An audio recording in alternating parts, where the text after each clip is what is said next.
Assalamualaikum warahmatullahi wabarakatuh. Seperti yang ada pada judul video kali ini, aku bakalan bercerita tentang krisis ekonomi, kemudian ada kebijakan reformasi dan juga kelembagaan ekonomi. Apa itu krisis ekonomi? Sebelumnya aku mau memperkenalkan diri dulu.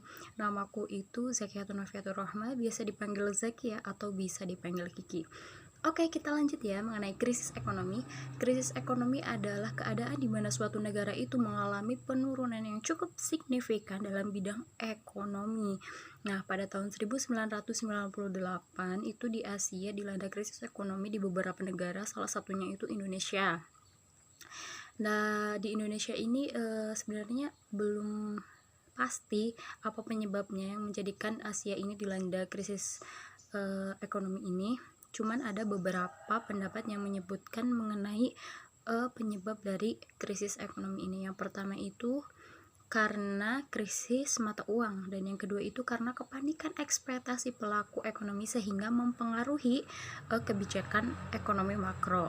Nah, di Indonesia ini untuk mengatasi krisis ekonomi itu Indonesia bereformasi. Jadi ada beberapa yang direformasi. Yang pertama itu reformasi pada tingkat mikro. Nah, terjadi ketika beberapa sektor ekonomi seperti manufaktur, perbankan, transportasi dan lain-lain itu diregulasi dan diliberalisasi. Nah, kemudian yang kedua ini ada reformasi pada tingkat meso. Jadi mendesain manajemen pembangunan ekonomi politik yang mulai desentralisasi, yang sekarang itu kita kenalnya dengan otonomi daerah. Apa itu otonomi daerah? Otonomi daerah adalah pemerintah memberikan kewenangan kepada suatu daerah untuk memerintah suatu daerahnya sendiri. Jadi suatu daerah itu diberi kewenangan untuk memerintah daerahnya sendiri gitu ya.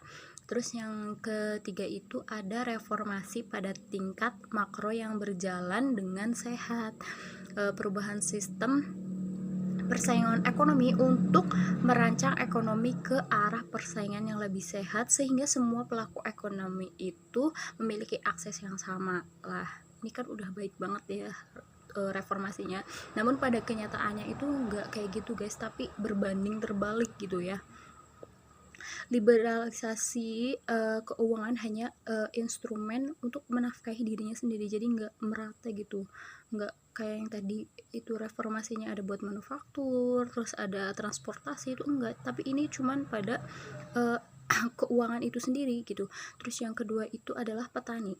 Petani itu semakin terjelebab karena apa? Karena kontrol harga itu dilepas.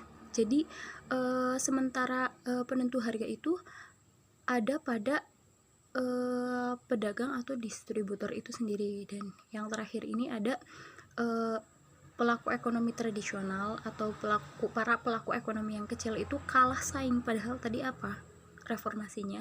Itu pemerataan, kayak persaingan sehat dan semua itu bisa memiliki akses yang sama, namun nyatanya enggak gitu ya. Terus hal ini terjadi tuh karena apa? Hal ini bisa terjadi karena ketidakadaan kelembagaan. Jadi dalam mikro, makro, kemudian meso itu direformasi, tapi kelembagaannya itu tidak direformasi guys. Padahal kelembagaan itu penting di sini ya. Kemudian ada selain ada kegagalan itu kelembagaan, reformasi ekonomi di Indonesia itu dapat menghasilkan stabilitas ekonomi makro yang relatif bagus, namun meninggalkan residu yang tidak kalah gawat, yaitu ada kemiskinan, ketimpangan, pendapatan, dan pengangguran. Meskipun dana yang dikeluarkan oleh pemerintah itu banyak untuk mengatasi kemiskinan, tapi hasilnya itu tidak sebanding dengan apa yang dikeluarkan gitu. Jadi dananya sudah banyak yang dikeluarkan, namun kemiskinan yang teratasi itu cukup sedikit, jadi angkanya itu masih tinggi.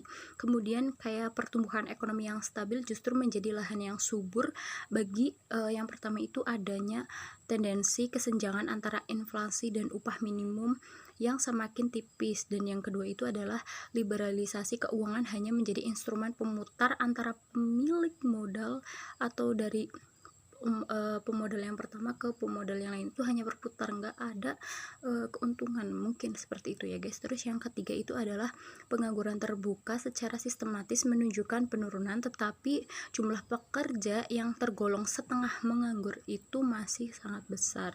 Itu dia cerita aku tentang krisis ekonomi, kebijakan reformasi, dan juga kelembagaan ekonomi.